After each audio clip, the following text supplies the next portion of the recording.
Imaginez un peu le stade, l'ambiance, le ballon collé au pied de Ronaldo, R9, le phénomène, et là, paf, le geste signature, la feinte de jambe. La jambe qui danse au-dessus du ballon genre « je pars à gauche ». Pour mieux filer à droite. Exactement, c'est spectaculaire. Mais si cette feinte, cette diversion géniale, c'était plus qu'un dribble, si c'était une clé pour comprendre les systèmes éducatifs postcoloniaux. C'est la thèse un peu folle mais super stimulante de Christian Lizangola dans un article qui nous a interpellés. Oui, c'est une analogie qui marque d'emblée, c'est vrai. Ça nous force à regarder un peu derrière le rideau, quoi. Notre exploration aujourd'hui, elle va s'appuyer sur cet article, la feinte de jambe, métaphore du système éducatif postcolonial. L'idée, c'est de décortiquer cette métaphore, de voir comment Lizangola l'applique, en particulier pour la RDC, et puis de voir ce que ça nous apprend. Ah oui, carrément. Cette jambe qui mouline au-dessus du ballon, c'est un leurre. Ça attire l'œil du défenseur, ça le pousse à anticiper, à planter un appui. Ouais, qui sera le mauvais? C'est ça. C'est une manipulation de la perception en direct. Ça met le défenseur en surcharge cognitive et hop, ça crée l'espace pour passer. R9, il faisait ça avec une maestria. Ça désarçonnait tout le monde. Il créait une illusion pour imposer sa réalité. Et c'est pile là-dessus, sur ce mécanisme d'illusion, de détournement, que Lizangola construit son idée. Il dit que le système éducatif hérité de la colonisation, tel qu'il existe encore en RDC et ailleurs, fonctionne comme une énorme feinte de jambes institutionnelle. Et pour illustrer ça, il raconte un truc perso très parlant. Ah oui, Ses propres difficultés au lycée, à comprendre la géographie de son propre pays, la RDC. oui, ça m'a marqué dans l'article. Il explique qu'il devait apprendre par cœur les régions viticoles françaises ou les Länder allemands. Voilà. Il connaissait super bien la géo de l'Union européenne, ses institutions, ses enjeux. Et pendant ce temps, la RDC, son pays, ce territoire immense au cœur de l'Afrique, bourré de ressources stratégiques pour le monde entier, ça restait flou, presque abstrait dans sa propre tête d'étudiant. C'est quand même dingue, non? Tout à fait. Et le point central de Lizangola, c'est que ce déséquilibre, c'est pas juste un oubli, une lacune pédagogique. Il suggère que c'est une stratégie, héritée, perpétuée, consciente ou pas, mais une stratégie quand même. Une stratégie. Carrément. Une feinte éducative, quoi, qui oriente les esprits vers l'extérieur, qui les gave d'infos sur l'ailleurs, pour mieux les détourner des réalités de leur propre environnement, du potentiel économique local, de l'histoire, de l'identité profonde. L'objectif caché, ce serait d'éloigner la jeunesse des savoirs qui pourraient lui donner les clés de sa propre souveraineté. C'est une affirmation forte, quand même, cette idée de stratégie. Il l'appuie comment fier? Il pointe des mécanismes précis? Il ne parle pas forcément de complot avec des noms précis, mais il décrit un système dont les effets sont stratégiques. Il regarde le résultat, des générations formées, parfois très calées sur l'extérieur, mais avec une méconnaissance assez incroyable des enjeux internes cruciaux. Et il fait le lien avec des penseurs comme Achille Mbembe. Le philosophe camerounais. Exactement. Mbembe a analysé comment les dominations modernes jouent moins sur la force brute que sur le contrôle des esprits, la colonisation des subjectivités, et le système éducatif hérité, pour licence Angola, ce serait un vecteur hyper puissant de ce contrôle subtil. D'accord, je vois le lien. En surface, le système donne une éducation, une culture G, une ouverture sur le monde, mais sa structure, ses contenus, sa finalité cachée créerait, d'après cette analyse, une forme d'aliénation cognitive. Licence d'Angola donne cet exemple de diplômés congolais capables de parler de la BCE, Oui, mais complètement démunis pour analyser le potentiel du cobalt ou du coltan de chez eux. c'est exactement ça. Le but, c'est pas de dénigrer la connaissance du monde extérieur, bien sûr que c'est utile. Le problème que Lizangola soulève, c'est celui de la priorité, de la pertinence. Savoir plein de choses sur l'ailleurs, si ça n'est pas équilibré par une maîtrise profonde de son propre contexte, ça ne permet pas d'agir dessus efficacement. Ça peut même déconnecter. Oui, on finit par chercher des modèles et des solutions toujours à l'extérieur, sans les adapter de façon critique aux réalités locales. C'est une critique qui fait écho à d'autres voix, non? Je pense à Joseph Kizerbo, l'historien burkinabé. Absolument. Dans son livre Éduquer au périr, dans les années 90 déjà, il disait qu'il fallait refonder l'éducation en Afrique, qu'elle devait arrêter d'être une copie des modèles occidentaux pour devenir un outil de libération ancré dans les réalités africaines, pour un développement endogène, comme il disait. Tout à fait. Kizerbo, comme Lizangola aujourd'hui, alertait contre une éducation qui apprend à regarder ailleurs et qui finalement détourne des vrais défis et des potentiels locaux. Et les conséquences de ce détournement, de cette feinte éducative, elles sont profondes. profonde, systémique, selon Lisangola. Il parle de génération d'élites, de citoyens qui, même diplômés, n'ont pas souvent les outils pour comprendre et maîtriser les enjeux stratégiques de leur propre pays. Quel genre d'enjeu, par exemple? Il donne des exemples concrets. Oui, il parle de la cartographie précise des ressources naturelles, par exemple, de la compréhension fine des chaînes de valeur mondiales où ces ressources s'insèrent, et surtout de la capacité à imaginer d'autres chaînes de valeur pour transformer ces ressources sur place, créer de la richesse et des emplois localement. Ce qui manque souvent. Exactement. Il parle aussi des enjeux géopolitiques hyper complexes autour des minerais stratégiques, cobalt, coltan, cuivre, dont la RDC est pleine, et qui sont au centre de grosses tensions internationales. Ce sont des savoirs clés pour négocier d'égal à égal, pour définir une vraie stratégie de développement souveraine. Et donc, ce manque de maîtrise, cette espèce d'ignorance stratégique collective, ça rendrait le pays plus vulnérable, structurellement. C'est la thèse de Lisangola, oui. Cette méconnaissance, elle facilite l'exploitation des ressources par des acteurs extérieurs, multinationales, États étrangers, qui, eux, ils l'ont cette information stratégique et ils savent s'en servir. Il utilise même l'expression d'ignorance organisée. C'est fort. Mais ça rejoint les analyses d'économistes comme Samir Amin sur le développement inégal. L'idée derrière, c'est que le sous-développement de certaines régions, c'est pas juste un retard, c'est une conséquence du fonctionnement même de l'économie mondiale, et que certains mécanismes, y compris éducatifs, aident à maintenir ça. Cette ignorance organisée, donc si on suit Lisangola, qui s'inspire peut-être d'Amin, ce serait une condition pour maintenir un certain ordre économique mondial, une division internationale du travail. C'est ce que son raisonnement implique, oui.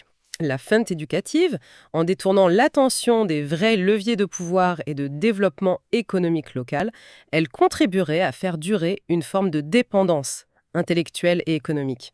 Elle l'empêcherait qu'émerge une pensée stratégique locale capable de questionner cet ordre et de proposer autre chose. Le système forme des gens compétents, oui, mais peut-être pas adaptés aux défis spécifiques de la transformation de leur propre société. Bon, le diagnostic est assez sévère. Qu'est-ce qu'il propose alors, Christian Lisangola? J'imagine qu'il ne s'agit pas juste d'ajouter 2 ou 3 cours sur les minerais congolais au programme. Ah non, pas du tout. Il écarte tout de suite les solutions de surface, les réformes cosmétiques. Ce qu'il appelle de ses vœux, c'est une réinvention radicale, une refondation complète de l'approche.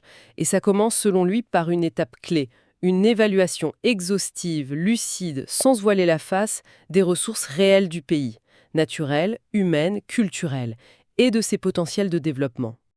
Une sorte d'inventaire stratégique national, en fait. Plus qu'un inventaire, c'est comprendre en profondeur ses atouts, cartographier non seulement ce qui existe, mais comment ça pourrait être connecté, articulé, et surtout, imaginer comment mobiliser tout ça au service d'une vision de développement à long terme, une vision définie souverainement par les Congolais pour les Congolais.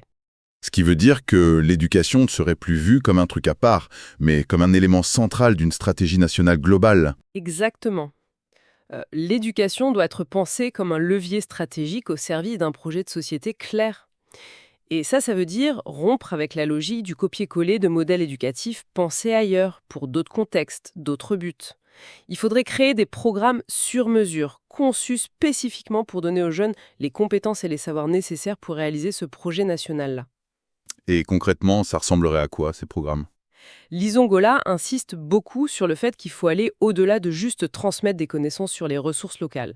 L'enjeu, c'est de développer la capacité à les transformer, à innover, à créer de la valeur ajoutée sur place. D'accord. Ça passe par former des ingénieurs capables de concevoir des processus adaptés, des entrepreneurs capables de monter des filières locales, des économistes capables de modéliser d'autres stratégies de développement, des juristes pointus pour négocier des contrats internationaux justes, mais aussi des historiens, des sociologues, des artistes pour nourrir une identité forte, une pensée critique. C'est une formation complète, tournée vers l'action et l'innovation locale. On sent bien que ça va beaucoup plus loin que le débat habituel sur la qualité de l'enseignement, mesuré par les taux de réussite aux examens. Ah oui, largement. On parle d'un changement complet sur le but même de l'éducation. Tout à fait. Et là, on peut penser à Paulo Freire, le pédagogue brésilien, et sa pédagogie des opprimés. Pour Freire, la vraie éducation, c'est pas juste déposer du savoir pour adapter les gens à l'ordre existant, ce qu'il appelait l'éducation bancaire. Ça doit être un processus de conscientisation, de dialogue critique sur le monde, pour émanciper les gens et leur donner la capacité de transformer leur réalité. L'éducation, vue comme ça, c'est un acte politique fondamental. Et donc, si on applique ça à la proposition de Lisa Angola, ça voudrait dire repenser à fond non seulement les manuels, mais aussi les méthodes d'enseignement, la formation des profs pour qu'ils deviennent des facilitateurs de pensée critique et créative, et surtout redéfinir ensemble à quoi doit servir le système éducatif au final. C'est exactement ça. Et pour guider cette refondation, Lisangola insiste sur l'importance d'avoir une vision nationale à très long terme. Il parle de 50, 100 ans. Se projeter, quel type de société on veut construire, quelles sont nos forces uniques, comment les valoriser durablement, de quelles compétences on aura besoin à chaque étape. C'est cette vision d'avenir, ancrée dans les réalités et les aspirations locales, qui doit servir de boussole pour concevoir tout le système éducatif. Plutôt que naviguer à vue ou d'importer des modèles tout faits, qui répond souvent aux besoins d'hier ou d'ailleurs. C'est un projet hyper ambitieux. Ça demande une volonté politique et une mobilisation collective énorme, j'imagine. C'est sûr, c'est un projet de société qui dépasse largement le ministère de l'Éducation. Il s'agit de redéfinir ce qu'on entend par réussite collective, pas seulement en termes de PIB selon les standards internationaux, mais en termes de bien-être, de souveraineté, de justice sociale, de respect de l'environnement, selon des valeurs et des indicateurs définis localement. Et l'éducation devient alors l'outil pour construire les capacités nécessaires pour atteindre ces buts-là. Pour conclure sa réflexion, Christian Lisangola revient à son point de départ, à la métaphore de la feinte de jambe. Comment il boucle la boucle? Eh bien, il file l'analogie jusqu'au bout. De la même façon qu'un bon défenseur apprend à lire le jeu de l'attaquant, à pas tomber dans le panneau de la feinte, à rester focus sur le ballon et les vrais appuis, il faudrait que la nation congolaise, et par extension d'autres nations dans des situations similaires, apprennent collectivement à repérer et à déjouer ces feintes cognitives, éducatives, qui ont bloqué leur développement jusque-là. Apprendre à lire le jeu du système, en quelque sorte. C'est l'idée, oui. Développer une conscience critique collective de ces mécanismes de diversion pour pouvoir s'en libérer. Et l'éducation, au lieu d'être un instrument de cette diversion, doit devenir l'outil principal de cette libération. Un puissant vecteur d'empowerment, comme on dit, d'autonomisation individuelle et collective. C'est un renversement complet.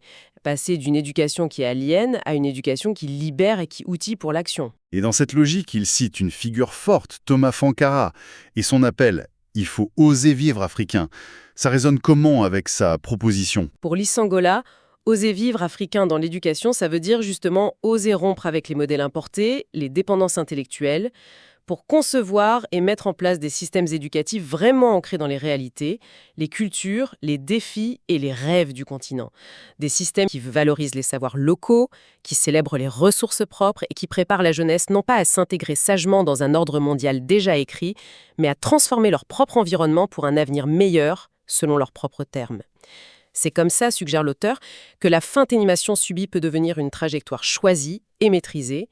L'objectif final qu'il dessine, c'est un passage essentiel de ce qu'il appelle l'acceptation passive d'un système hérité, qu'on voit souvent comme inévitable malgré ses problèmes, à un engagement actif, lucide, dans la construction d'un destin collectif souverain. C'est un appel fort à la prise de conscience comme premier pas vers l'action qui transforme.